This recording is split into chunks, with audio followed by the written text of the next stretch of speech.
Conhece esse árvore pelo fruto. Fitene é do Centro Espírita Luz, Caridade e Amor. Essa musiquinha nos lembra para que coloquemos os nossos celulares no silencioso ou que o desliguemos, a fim de estarmos aqui, de corpo e de alma, para assimilarmos e absorvermos tudo que a nossa irmã nos trará. Fitene, muito obrigada.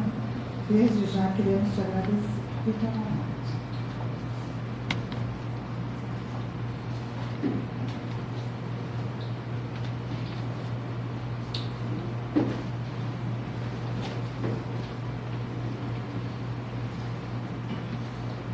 Boa noite, meus irmãos. Primeiramente, eu gostaria de agradecer a oportunidade de serviço que a casa me proporciona, para estar aqui hoje, falando sobre o Evangelho de Jesus. Vou usar aqui o recurso tecnológico, que ele já facilita. E hoje nós vamos conversar um pouco acerca do capítulo 21 do Evangelho segundo o Espiritismo, denominado Haverá falsos cristos e falsos profetas. Esse item é o primeiro item abordado nesse capítulo. Conhece-se a árvore pelos frutos, e ele tem 3 itens, o 1, o 2 e o 3, que nós vamos fazer aqui a leitura. São 3 passagens do Evangelho narradas, do mesmo episódio, narradas por Lucas, por Mateus e por Marcos. Item 1. A árvore que produz maus frutos não é boa, e a árvore que produz bons frutos não é má. Porquanto cada árvore se conhece pelo seu próprio fruto. Não se colhem figos nos espinheiros, nem cachos de uva nas sarças. O homem de bem tira boas coisas do bom tesouro do seu coração, e o mal tira as más do mau tesouro do seu coração. Porquanto a boca fala do que está cheio o coração. Essa é a narração de Lucas, capítulo 6, versículos 43 a 45. Guardai-vos dos falsos profetas, que vêm ter convosco cobertos de pele de ovelha e que por dentro são lobos rapazes. Conhecê-los-eis pelos seus frutos. Podem colher-se uvas nos espinheiros ou figos nas sarças? Assim, toda árvore boa produz bons frutos e toda árvore má produz maus frutos. Uma árvore boa não pode produzir bons frutos. Ou uma árvore boa não pode produzir frutos maus, e uma árvore má não pode produzir frutos bons. Toda árvore que não produz bons frutos será cortada e lançada ao fogo. Conhecê-la-eis, pois, pelos seus frutos. Tende cuidado para que alguém não vos seduza, porque muitos virão em meu nome, dizendo, eu sou o Cristo, e seduzirão a muitos. Levantar-se-ão muitos falsos profetas, que seduzirão a muitas pessoas, e porque abundará a iniquidade, a caridade de muitos esfriará. Mas aquele que perseverar até o fim, se salvará. Então, se alguém vos disser que o Cristo está aqui ou está ali, não acrediteis absolutamente, porquanto falsos cristos e falsos profetas se levantarão e farão grandes prodígios e coisas de espantar, ao ponto de seduzirem, se fosse possível, os próprios escolhidos. Narração de Mateus, capítulo 24, versículos 4, 5, 11 a 13, 23 e 24. E de Marcos, capítulo 13, versículos 5, 6, 21 e 22. Então, esses são os 3 primeiros itens do capítulo que trata dos falsos cristos e dos falsos profetas, falando sobre a questão da árvore e dos seus frutos. Como sempre, Jesus utilizava de figuras para nos trazer lições. Então, quem são as árvores? As árvores somos todos nós. Todos nós somos árvores. E os nossos frutos são as nossas ações. Por que ele diz? Pelos frutos conhecerei a árvore. Porque pelo que a árvore coloca, é que você identifica como ela é. Se nós não conhecemos uma determinada planta que está lá no nosso quintal, A gente espera que ela floresça para que então a gente identifique a partir dos seus frutos. Assim mesmo é conosco. Nós não devemos, como nos recomenda Emmanuel, observar e julgar pela aparência, o que é prática nossa. Né? Então diz, você não vai julgar uma boa árvore pela beleza das suas folhas, pelo tamanho do seu caule, pelo comprimento dos seus galhos, mas sim pelos seus frutos. Nós ainda, como ainda somos extremamente apegados à aparência e muitas das vezes esquecemos da essência, julgamos muito pelo que estamos vendo, pela aparência que chega até nós.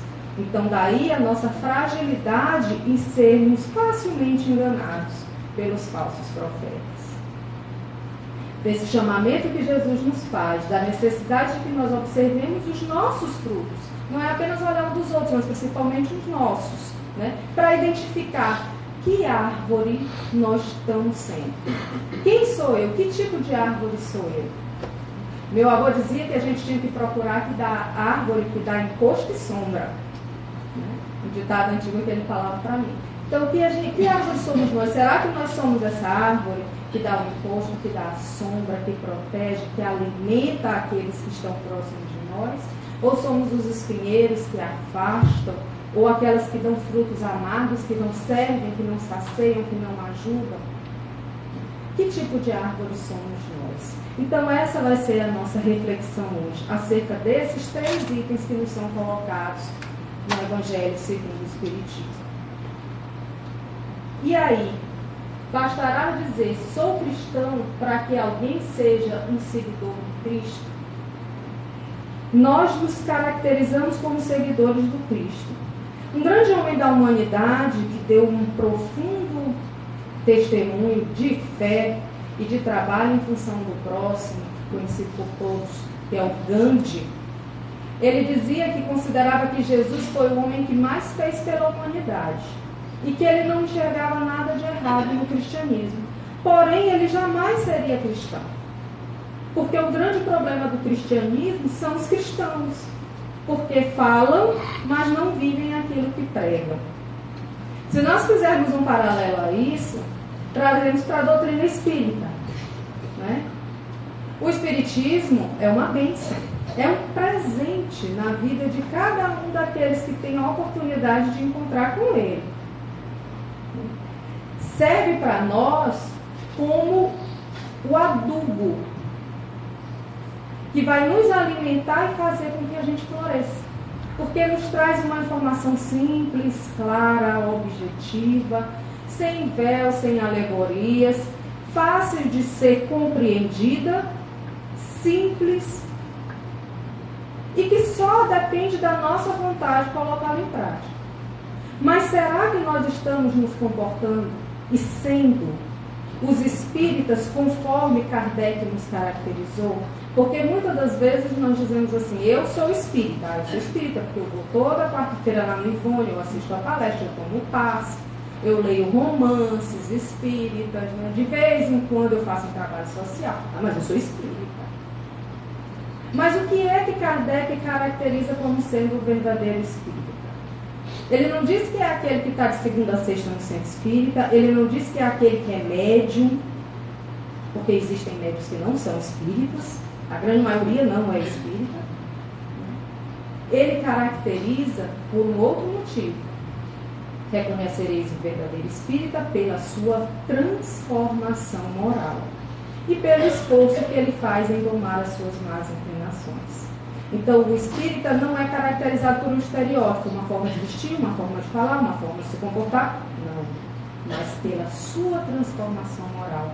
Porque quando Kardec pergunta aos espíritos qual é a melhor religião, eles não dizem é o espiritismo ou é o cristianismo. Eles dizem é aquela que mais faz homens de bem. Então, a religião alcança seu objetivo quando ela consegue transformar o homem.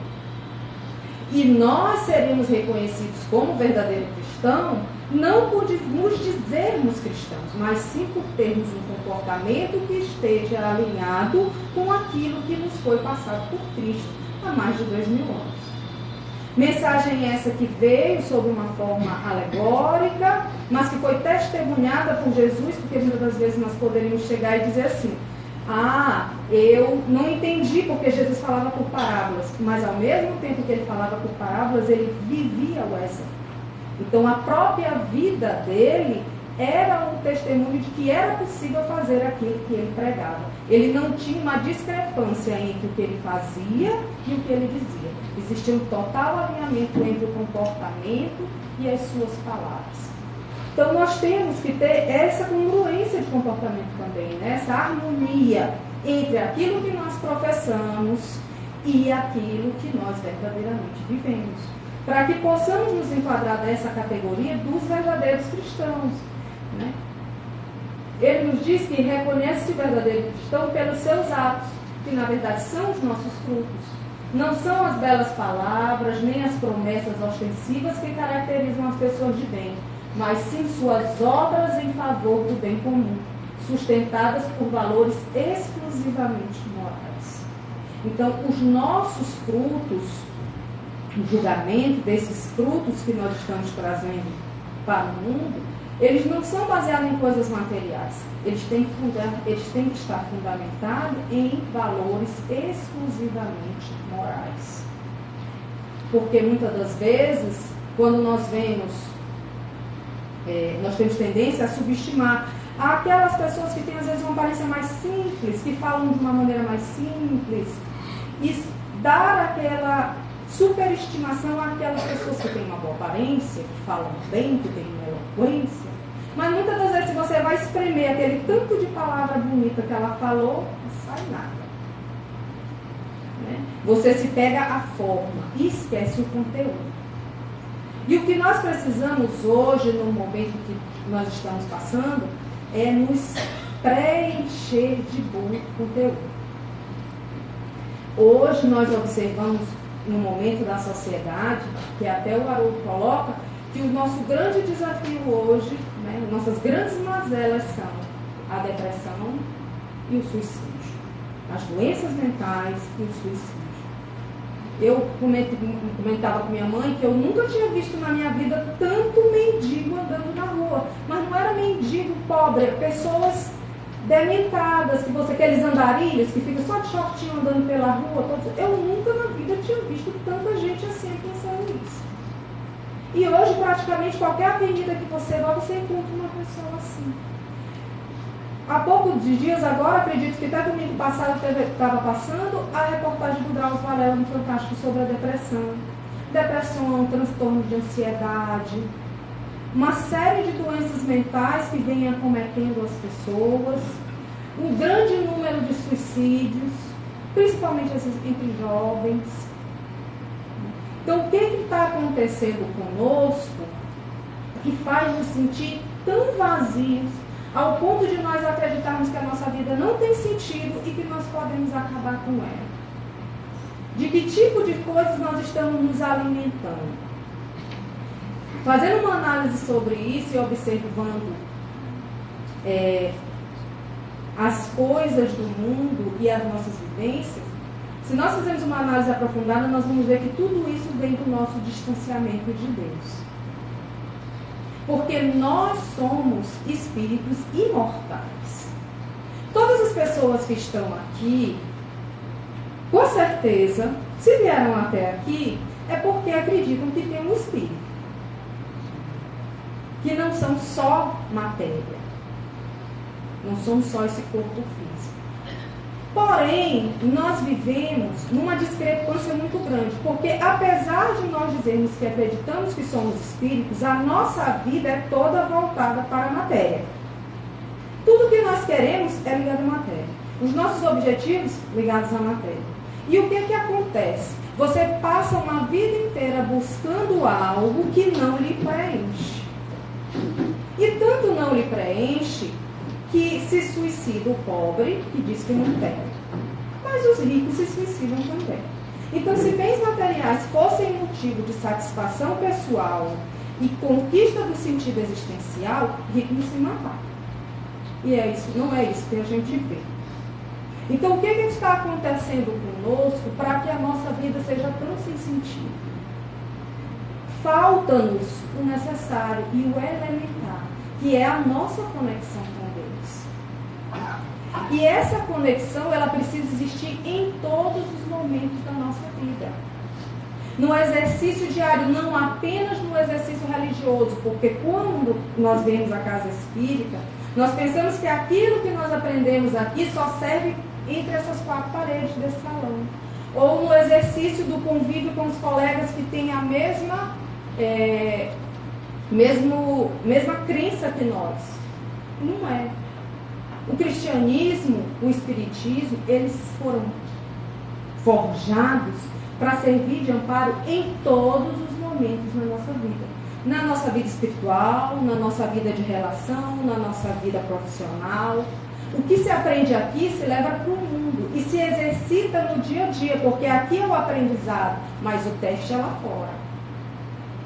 E quando você realmente absorve aquilo que está sendo passado para você através da codificação, você vai começar a observar que esse vazio vai diminuindo. E à medida que você vai diminuindo esse vazio, você vai começando a florescer.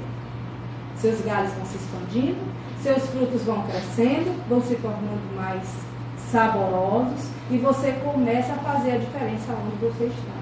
Você passa a ser aquele ponto em que é a árvore fértil que alimenta não só a você mesmo.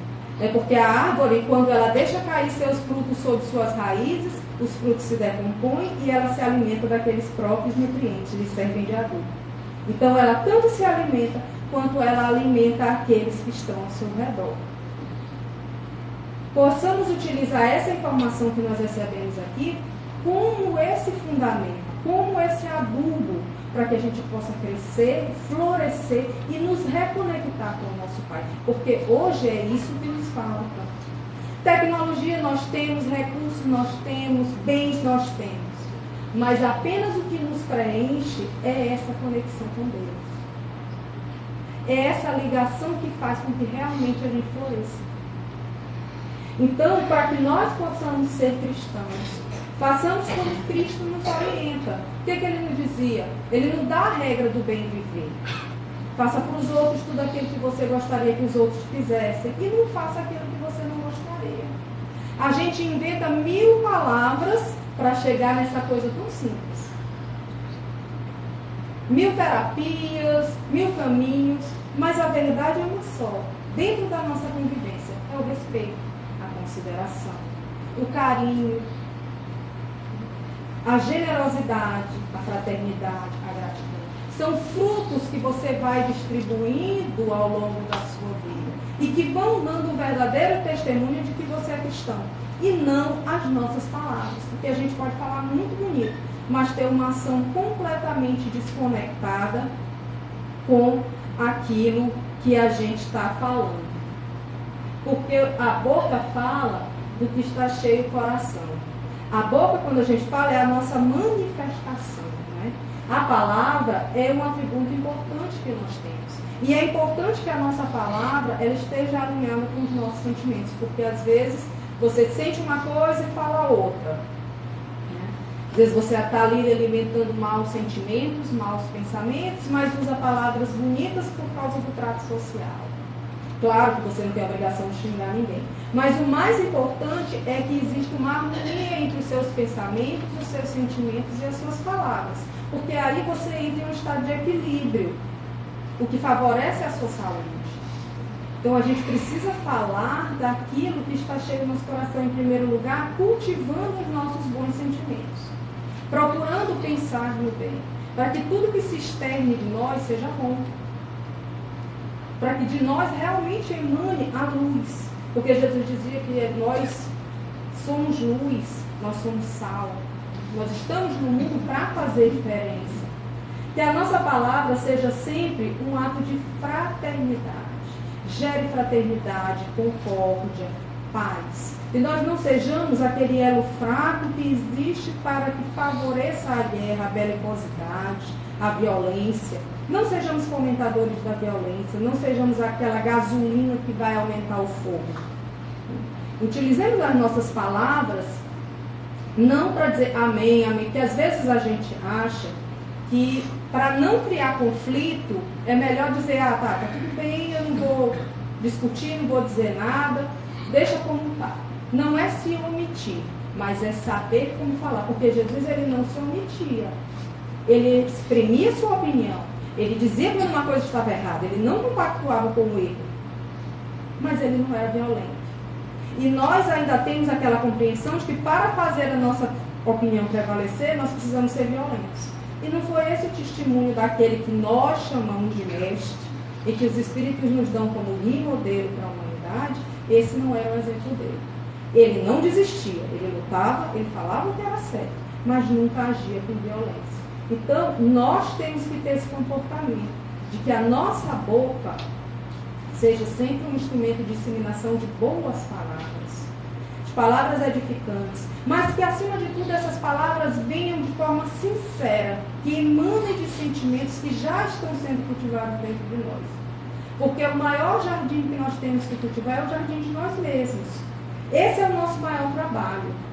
Muitas das vezes a gente diz assim, mas qual é a minha missão na Terra? Né? Porque a gente vê assim, tem um Chico Xavier com uma missão tão grande, tem um Divaldo, tem uma irmã Dulce, né? Tem uma Madre Teresa, que são grandes ícones da humanidade com grandes missões. Qual é a minha missão? A minha missão é fazer a minha evolução. Essa é a minha missão. Eu ainda não sou um espírito tão evoluído que eu possa ter uma missão humanitária que venha assim para mudar a vida da humanidade. Mas se eu conseguir trabalhar a minha, já ganhei pontos. Já cumpri a minha obrigação. Porque essa é a nossa função. Esse é o nosso trabalho principal. Cultivar as nossas virtudes para que nós possamos fazer a nossa evolução. O nosso objetivo existencial é a conquista da nossa felicidade, que algumas religiões chamam de salvação. Né? E nós aqui não temos essa palavra salvação como um presente que vai cair do céu para nós, mas nós temos a conquista da nossa felicidade, da nossa perfeição, conquistada através do trabalho que nós fazemos dia após dia, enterrando o homem velho, para que possa brotar o que nós chamamos sempre do homem novo, o homem de bem, aquele que possui virtudes, aquele que ama o próximo como a si mesmo. Esse é o homem de bem. Então, esse nosso trabalho diuturno é o nosso trabalho a cada minuto, o de fazer a nossa evolução. Esse é o nosso objetivo na Terra. Não temos a missão de salvar o mundo, nós estamos aqui para salvar nós mesmos. E através da nossa salvação, né, dessa conquista da nossa felicidade, nós ajudamos aqueles que estão ao nosso redor. Não é um trabalho egoísta, porque você não tem mais a gente ver que para cuidar da gente, mas quando eu cuido de mim, eu tenho condições de cuidar do outro. É como aquela coisa da máscara de oxigênio que cai no avião, né? Primeiro coloque a sua, para depois você ajudar o outro a colocar a dele. Porque primeiro eu preciso estar equilibrado para que eu possa ajudar o outro a se equilibrar. Como tem a passagem lá do Evangelho que diz, cego que conduz cego, ambos caem no abismo. Então preciso primeiro ver, me esclarecer, fazer o meu trabalho em mim, para que eu possa dar a mão ao meu irmão e ele possa fazer o dele também. Assim, toda árvore boa produz bons frutos, e toda árvore má produz maus frutos. Toda árvore que não produz bons frutos será cortada e lançada ao fogo. Então, quando Jesus falava assim, lançada ao fogo, ele não está dizendo que ninguém vai para o inferno. Né? Porque às vezes a gente usa essa expressão, no Evangelho a gente vê várias vezes a expressão do fogo, de cortar e lançar ao fogo, que a gente faz esse paralelo. Ah, meu Deus, quer dizer que se eu sou uma árvore mau eu vou para o inferno. Não, a doutrina espírita já nos explica que não existe inferno. Né? O inferno é um estado de alma, um estado de uma consciência atormentada. Aí que ele fala fogo, é que não perdurará tudo aquilo que não estiver de acordo com a lei divina. As obras, as palavras, as filosofias, tudo aquilo que não estiver de acordo com a lei de Deus será cortado e lançado ao fogo, quer dizer, deixará de existir. Mas não nós, porque Jesus dizia, nenhuma das ovelhas do meu Pai se perderá, então a gente pode ter certeza que ele não vai desistir da gente nunca. Ele está lá sempre lutando pela nossa evolução. Mesmo que muitas das vezes a gente resolva fazer que nem criança birrenta, se sentar e dizer, não vou sair daqui. Vou ficar aqui estacionado na minha inferioridade. Mas uma hora, como ele coloca lá no Evangelho, a onda do progresso passa e leva todo mundo, querendo ou não querendo, vai ter que ir. a dor, que a gente tem tanto medo dela, mas que é a nossa mola propulsora quando a gente resolve ficar sentadinho e não quer evoluir, ela chega, vamos se movimentar e você vai crescer. Então todos nós faremos o nosso progresso. Ninguém vai ser lançado ao fogo. Então o fogo também representa o sofrimento, esse sofrimento pelo qual nós passamos quando nós tomamos atitudes equivocadas. O que é normal dentro do padrão de inferioridade que nós estamos. Às vezes nós erramos, faz parte. Ninguém é espírito perfeito.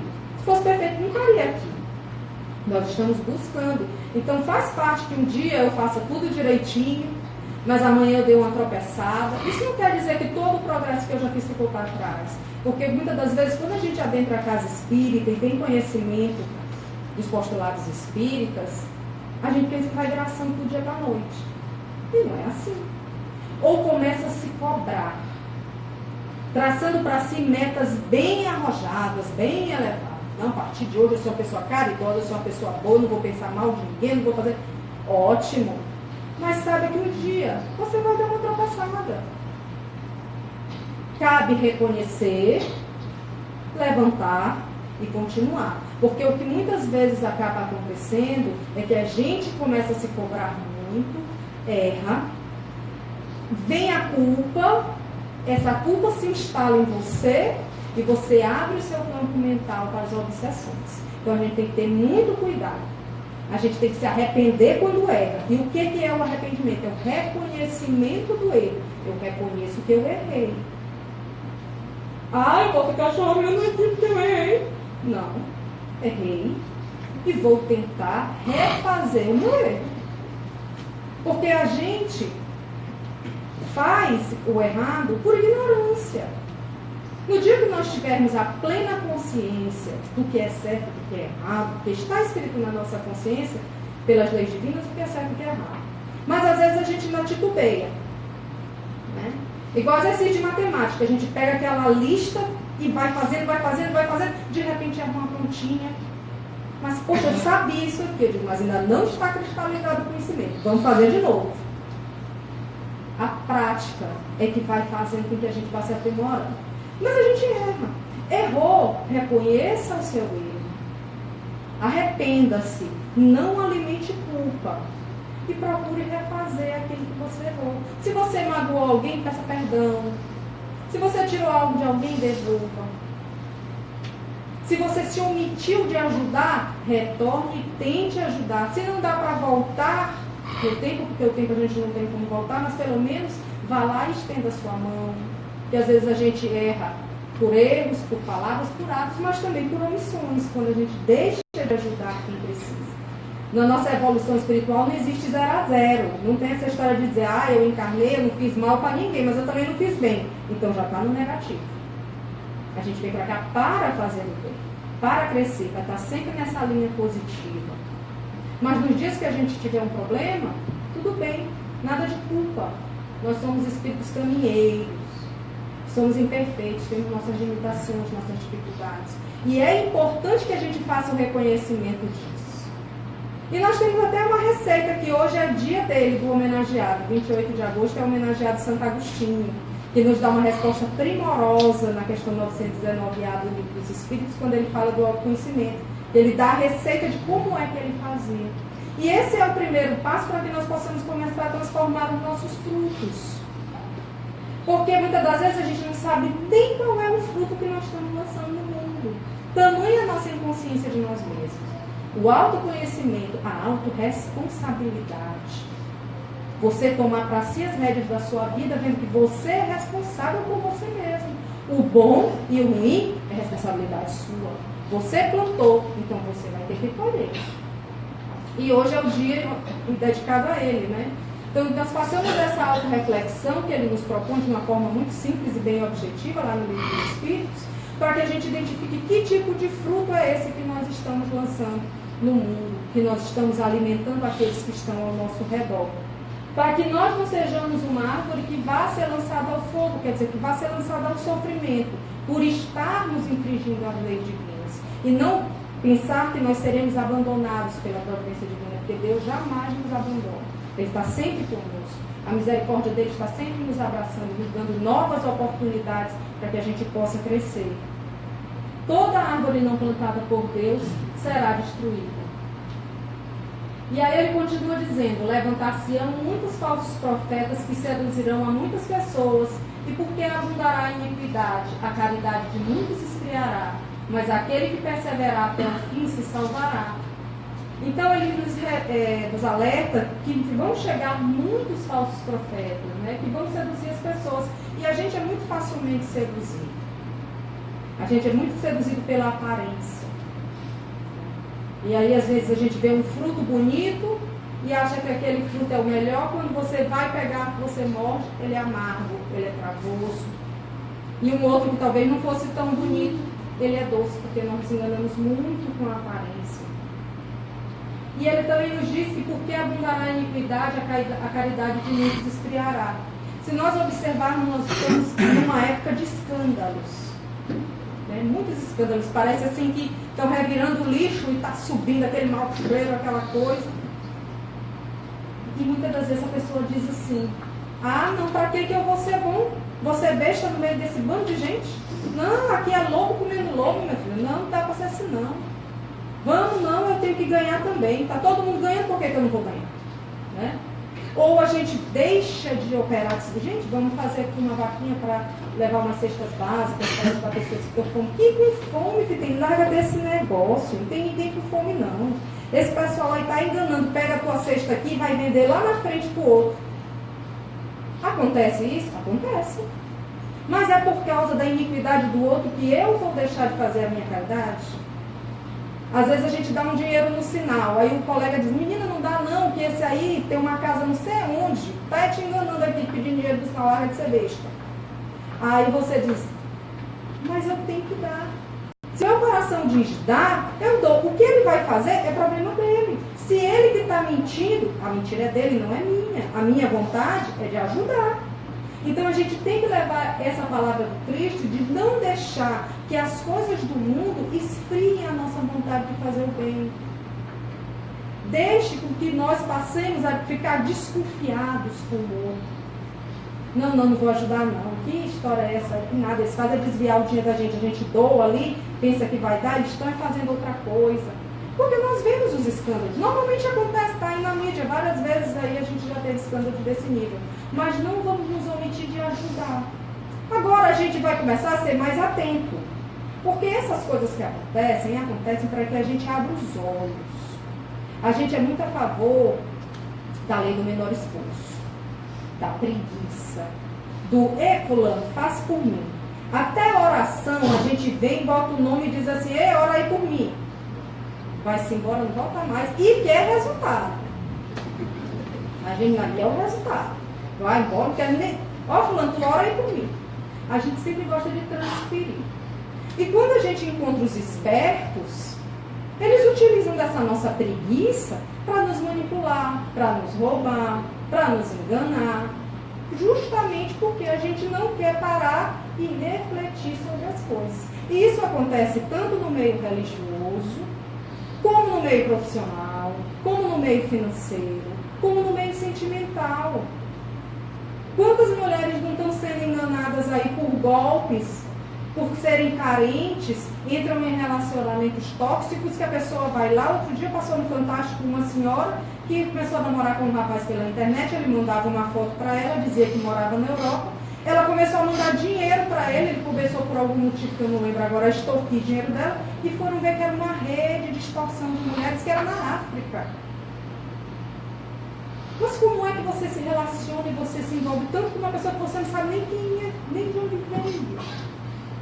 Será que não há a gente também não está transferindo muito para o outro, dando muita oportunidade para que o outro nos manipule, pela nossa preguiça, pela nossa carência? Porque o falso profeta, gente, ele não é burro, ele não é feio, ele não é mal vestido, e ele sabe muito bem atingir você justamente no seu ponto fraco. Desconfie daquele que lhe bajula. Porque nós temos muitas vezes a tendência de só querer perto de nós quem diz que a gente é lindo, magro e bem-sucedido. Falou assim, tem um fio de cabelo teu fora do lugar, está me botando para baixo. Ou o colega tu engordou, ou meu Deus, essa menina só vê defeito em mim. Aí você vai fazendo o quê?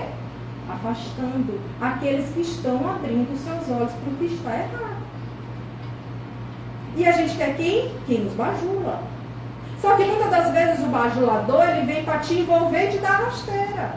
E te ganha, te leva. Muitas das vezes leva os teus sentimentos. Outras vezes ele leva o teu dinheiro mesmo. Outras vezes ele rói a tua fé. Né? Corrói a tua fé. Porque você acredita, muitas vezes no âmbito religioso, você frequenta, você se doa, e quando você vê que não, você está sendo manipulado por aquela pessoa. Porém, sempre eles deixam rastros. Mas cabe a nós procurar ver, que vejam aqueles que têm olhos de ver, que escutem os que têm ouvidos de ouvir. Mas são exercícios que você faz e você não pode se acomodar. Eu sempre tenho coragem de dizer assim, eu falo na palestra, agora vocês vão para casa e vão estudar para ver se eu não estava mentindo. Por quê? Porque não basta vir ao centro e ouvir o que o palestrante tem a dizer. É preciso que você também estude, para que você saiba que aquilo está certo ou não. Se a pessoa não está usando aquelas palavras para te manipular, para te extorquir. Isso vale para tudo. Para que justamente a gente não seja vítima nas mãos dessas pessoas que estão aí pelo mundo todo e em todos os momentos querendo nos manipular. Em todos os tempos, os homens houve que exploraram em proveito de suas ambições, de seus interesses e do seu anseio de dominação, certos conhecimentos que possuíam a fim de alcançar um prestígio de um pseudo-poder sobre-humano ou de uma pretendida missão divina. São esses os falsos cristos e os falsos profetas, né? O lobinho disfarçado de cordeiro. E isso sempre houve na humanidade. E como é que a gente faz para poder ir diminuindo essa quantidade de pessoas, né, que exploram a nossa boa vontade? Através das luzes. O que o Evangelho nos diz? A difusão das luzes lhe aniquila o crédito, onde resulta que o número deles diminui à proporção que os homens se esclarecem. Sob o aspecto espiritual, o esclarecimento vem para nós, que somos espíritas, através do estudo das obras básicas. Que muitas das vezes a gente tem uma preguiça danada de ler. Ou, menina, aquele tal de livro dos espíritos, 1000 e tantas questões para ler, muita questão. Melhor um romancezinho que a gente deita na rede, né? Aí vai passando, aí fica sonhando. Ah, que lá no plano espiritual tem uma janela, não sei como, que tem uma árvore, não sei de quê, que tem um lago, não sei das coisas. Ah, eu não, vou me debruçar bem aqui para analisar a parábola dos talentos. Ah, isso aqui dá muito trabalho. A gente não quer. Aí depois chega o falso profeta lá no centro espírita e começa a dizer assim: bom, meus irmãos, a partir de agora, vamos colocar aqui um incenso, vamos botar aqui uma vela, vamos mudar aqui as luzes do ambiente, né? Vamos começar a vir de roupa branca para o centro espírita, porque você tem que valorizar, né, a energia, o branco, que é a pureza, vamos vir de roupa branca. Aí você vai começando a interiorizar aquilo, porque você não sabe que nada disso que ele está falando tem nada a ver com o espiritismo. Então nós vamos colocar agora, a partir de agora, nós vamos cortar uns papeizinhos aqui, botar, se você quer uma bênção, você ora por esse papelzinho, nós vamos vender por você R$50 um papelzinho, você vai ficar curado. Né? Os espíritos estão fluidificando esses papéis, você vai comer um pedacinho desse papel todo dia e vai alcançar a sua cura. Ah, mas isso é terapêutica espírita? Não, terapêutica espírita é evangelho, passe e água fluida. Mas onde é que está escrito isso? Eu li? Não li.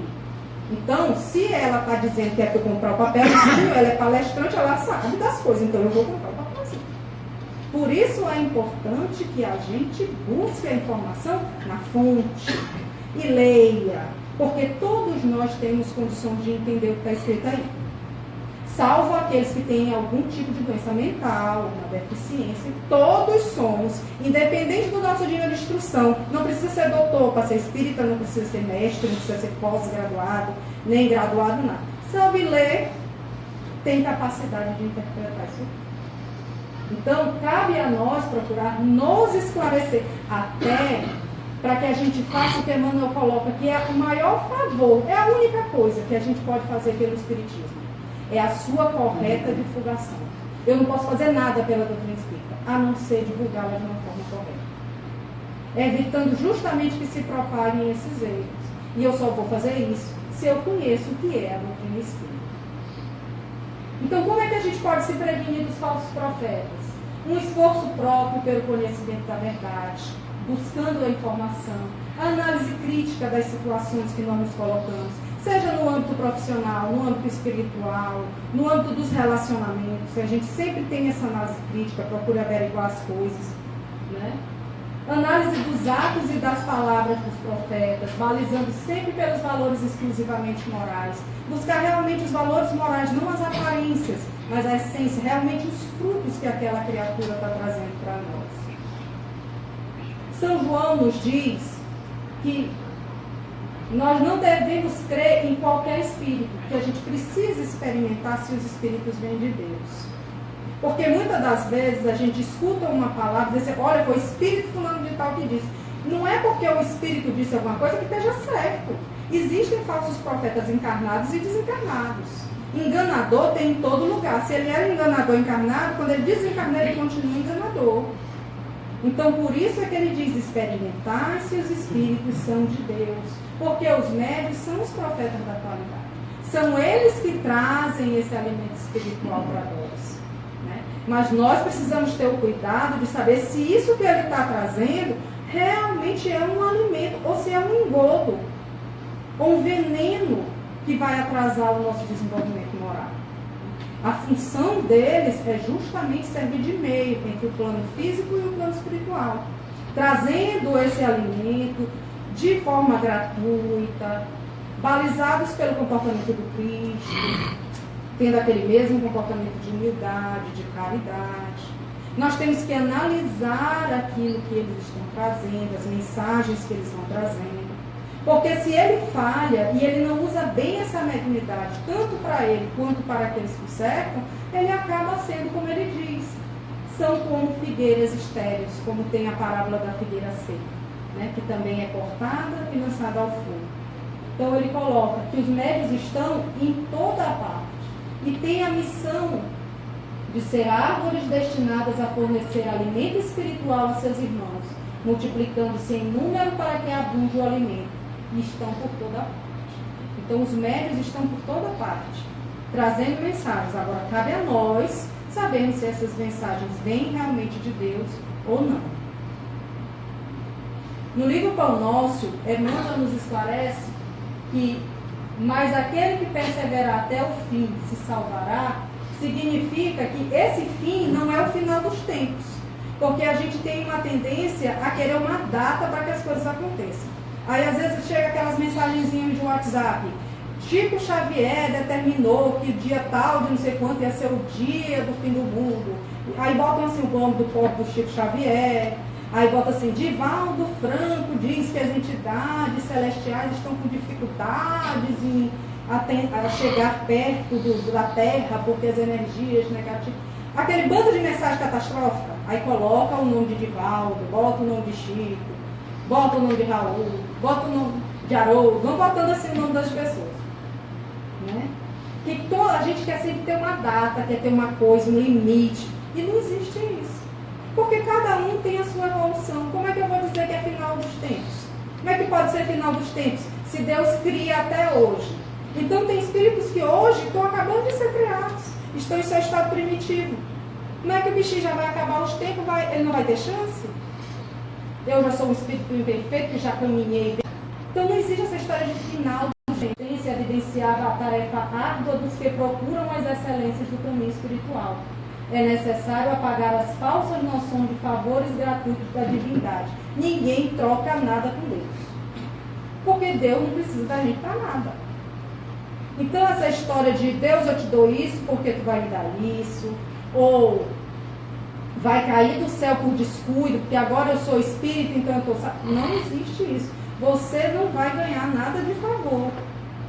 Você vai conquistar aquilo que você precisa. Então, se chegarem para você querendo negociar a moeda divina, cai fora. Porque com Deus não tem negociação. Ele já fez a parte dele. já nos deu as leis morais, já nos deu a oportunidade da reencarnação, já nos deu um corpo que é perfeito às necessidades de evolução que nós temos para essa encarnação. Nós temos todas as ferramentas. Agora depende de nós fazer aquilo que é necessário ao nosso progresso. E só depende de nós, não depende de mais ninguém. Tanto que Kardec fala no Livro dos Espíritos, ele pergunta lá para os Espíritos se o homem por si só teria condições de se livrar do seu mal. E os Espíritos dizem, tem, basta que para isso eles tenham vontade. E quão poucos de vós fazem esforços? Nós não queremos fazer esforços, mas nós queremos o resultado. E aí aparecem os falsos profetas que vêm vender resultados falsos para nós. Daí a necessidade que nós temos de ter essa conscientização, que nós não vamos ganhar, nós vamos conquistar a nossa felicidade, a nossa plenitude. Muita gente se desanima e prefere estacionar séculos a fio nos labirintos da inferioridade. Todavia, os bons trabalhadores sabem perseverar até atingirem as finalidades divinas do caminho terrestre, continuando em trajetória sublime para a perfeição. E ele continua lá em Fonte Viva nos dizendo que árvore alguma será conhecida ou amada pelas aparências exteriores, mas sim pelos frutos, pela utilidade e pela produção. Assim também nosso espírito em plena jornada. Ninguém que se consagre realmente à verdade dará testemunho de nós pelo que parecemos, pela superficialidade de nossa vida, pela epiterne de nossas atitudes ou expressões individuais, percebidas ou apreciadas de passagem, mas sim pela substância de nossa colaboração no progresso comum, pela importância de nosso concurso no bem geral. Pelos frutos os reconhecereis, disse o Mestre. Pelas nossas ações seremos conhecidos, repetiremos nós. E daí fica para nós o questionamento de que árvore você tem sido. Muito obrigada, que a paz do Senhor fique com todos.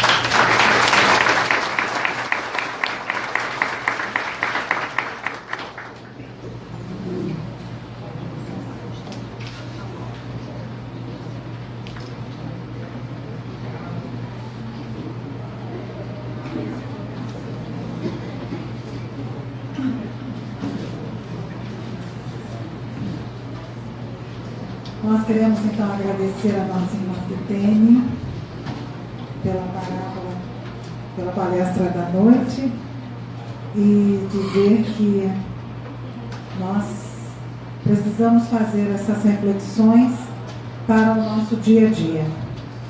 Agora, alguns informes da casa para esta semana, desta semana para a próxima. No domingo, dia 1º de setembro, o grupo de apoio itinerante da casa